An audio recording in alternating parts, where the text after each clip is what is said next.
I'm here to tell you about a real problem facing our nation's military. It's one you're probably not aware of, but it's a really important one. And it's been going on for far too long. The weakening of our chaplain corps. You see, chaplains are intended to be the spiritual and moral backbone of our nation's forces. George Washington established the chaplain corps in 1775, one of his first actions as General of the Continental Army. Congress authorized chaplains for the Navy that very same year. In Washington's general orders, he explained their importance, quote, "The blessing and protection of heaven are at all times necessary, but especially so in times of public distress and danger." For about 200 years, the Chaplain Corps continued its role as the spiritual leader of our service members, serving our men and women in times of hardship and ministering to their souls. But sadly, as part of the ongoing war on warriors, in recent decades, its role has been degraded. In an atmosphere of political correctness and secular humanism, chaplains have been minimized, viewed by many as therapists instead of ministers. Faith and virtue were traded for self-help and self-care. If you need proof, just look at the current Army Spiritual Fitness Guide. In well over 100 pages, it mentions God one time. That's it. It mentions feelings 11 times. It even mentions playfulness, whatever that is, 9 times. There's zero mention of virtue.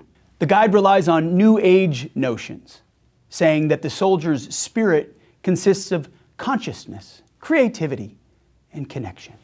The guide itself reports that around 82% of the military are religious, yet ironically it alienates our warfighters of faith by pushing secular humanism. In short, it's unacceptable and unserious, so we're tossing it. I have a directive right here that I will sign today to eliminate the use of the Army Spiritual Fitness Guide effective immediately. These types of training materials have no place in the War Department. Our chaplains are chaplains, not emotional support officers, and we're going to treat them as such. That's why today at my direction, we are also simplifying the faith and belief coding system. In recent years, it ballooned to over 200 overly complex faith and belief codes. An overwhelming majority of the military population only uses 6 codes. 11 are not used by anyone. So we're going to streamline it and move it to a new list of religious affiliation codes so that our chaplains can actually use it to minister better to the flock.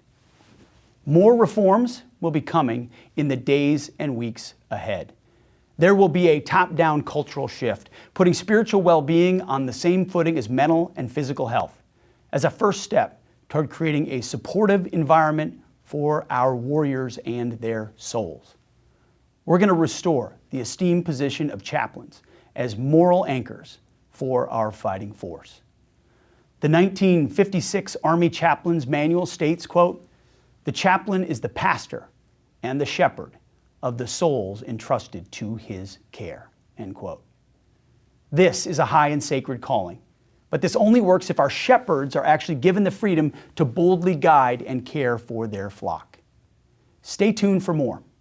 We are going to make the Chaplain Corps great again. And Merry Christmas.